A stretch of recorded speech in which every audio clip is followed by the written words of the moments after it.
Hey everyone, welcome to Intellectual युवा. This is भूमिका गुनवाल और 14 जुलाई की 4 शिफ्ट्स के बाद आज 17 जुलाई की पहली शिफ्ट का एग्जाम भी हो चुका है और इस वीडियो में देखते हैं कि क्वेश्चंस क्या क्या आ रहे हैं और इस पर्टिकुलर शिफ्ट के लिए क्या कट ऑफ हो सकती है, साथ ही साथ एक अच्छा अटेम्प्ट क्या रह सकता है. So without wasting further any time, let's start with maths. तो देखो, मैथ्स के अंदर जो आपके क्वेश्चन आ रहे हैं उनमें से एक क्वेश्चन था सिमिलर ट्राइंगल्स का, ठीक है, जिसको हम इजी में कंसिडर करते हैं. नंबर सिस्टम थोड़ा सा ट्रिकी हो जाता है. फिर एक क्वेश्चन यहाँ पे ट्रिग्नोमेट्री का देखने को मिलता है कि sign A plus cos A अगर 4/5 है तो आपको साइन ए कॉस ए की वैल्यू निकालनी है. सिंपल इंटरेस्ट का एक क्वेश्चन आया था जो कि इजी था, कुछ इस टाइप का था कि जिसमें आपको 2-3 अमाउंट्स दिए हुए थे और आपको टोटल इंटरेस्ट उस पर से निकालना था. ठीक है. सिंप्लीफिकेशन के 2 क्वेश्चंस थे, एक बॉडमास रूल पे बेस्ड था और दूसरा अलजेब्रा पर बेस्ड था. सर्कल का एक क्वेश्चन नजर आया है जिसमें एक सर्कल था और साथ ही साथ वहां पे एक कोड दिया हुआ था.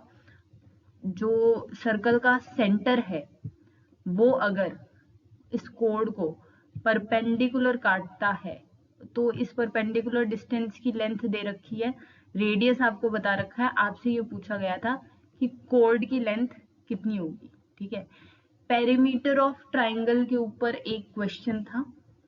उसके अलावा बात करें तो ये जो होता है x+1/x या x² + 1/x², इस टाइप का एक क्वेश्चन था जो कि 14 तारीख को भी देखने में मिला था. टाइम एंड वर्क के 2 क्वेश्चंस बताए जा रहे हैं. डिस्काउंट से एक क्वेश्चन था जो कि सक्सेसिव डिस्काउंट्स का था. एचसीएफ और एलसीएम से भी एक क्वेश्चन बताया गया है. सर्कुलर ट्रैक का स्पीड टाइम डिस्टेंस का क्वेश्चन था, यानी कि अगर एक सर्कुलर ट्रैक पर 2 या 3 लोग दौड़ रहे हैं तो कितने टाइम बाद वो एक दूसरे से मिलेंगे. ठीक है. एवरेज का एक क्वेश्चन था जो कि डेटा इंटरप्रिटेशन पर बेस्ड था, यानी कि आपको एक ग्राफ दिया हुआ था और उसमें आपसे ये पूछा गया था कि इनमें से एवरेज से कम किस किस की वैल्यू है. ठीक है. उसके बाद अब बात करते हैं रीजनिंग की. तो रीजनिंग से हमें वेन डायग्राम के 2 क्वेश्चंस देखने को मिले हैं. ठीक है. मिरर इमेज के 2 क्वेश्चंस देखने को मिले हैं जो कि जिनको आप इजी में कंसिडर कर सकते हो, लेकिन कुछ बच्चे बता रहे हैं कि वेन डायग्राम का एक क्वेश्चन थोड़ा सा डिफिकल्ट था. एनालॉजी के अंदर 2 क्वेश्चन हैं जिनमें से एक नंबर एनालॉजी है और दूसरी अल्फाबेट. डाइस का एक क्वेश्चन है जो कि इजी होता है. मिसिंग नंबर का एक क्वेश्चन है. सीरीज के 2 क्वेश्चन है जिनमें से एक अल्फाबेट सीरीज है और एक नंबर सीरीज है. ऑड वन आउट का भी एक क्वेश्चन है. कोडिंग के 3 क्वेश्चन है और मैथमेटिकल ऑपरेशंस के भी 3 क्वेश्चन है. अब शिफ्ट करते हैं जीएस पर, मोस्ट अवेटेड. ठीक है. क्लोरीन के आइसोटोप पर एक क्वेश्चन पूछा गया है. इंडियन कॉन्स्टिट्यूशन का पहला ड्राफ्ट कब आया था उस पर एक क्वेश्चन है. ऐसा कौन सा फ्रेंच ट्रेवलर है जो 4-5 बार मुगल रूल के अंदर इंडिया आया था. ठीक है. इस पर एक क्वेश्चन था. हमारे कॉन्स्टिट्यूशन के पार्ट 9B पर एक क्वेश्चन था. 97th constitutional amendment act. Vitamin के ऊपर एक क्वेश्चन था. सुप्रीम कोर्ट के जज की सैलरी कहाँ से आती है उस पर एक क्वेश्चन था.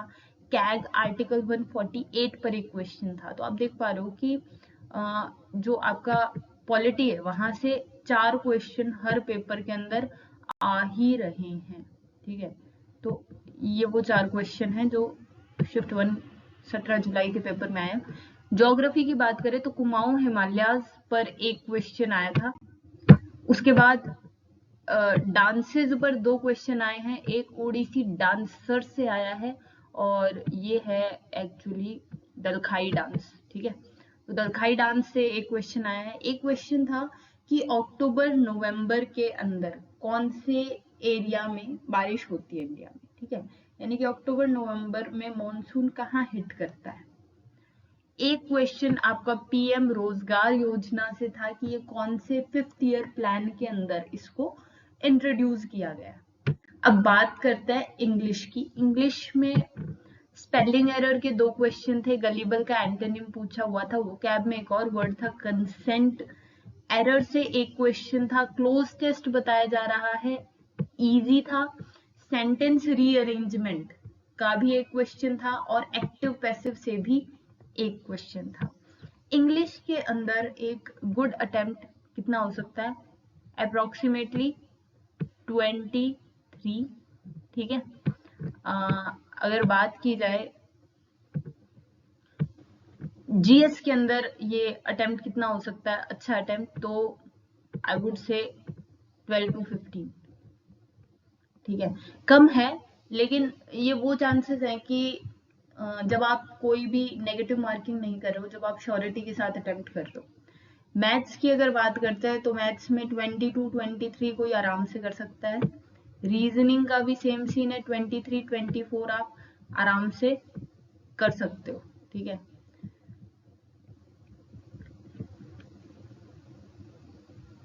और अगर ओवरऑल देखा जाए तो 75 से 80 एक अच्छा अटेम्प्ट रह सकता है, ठीक है।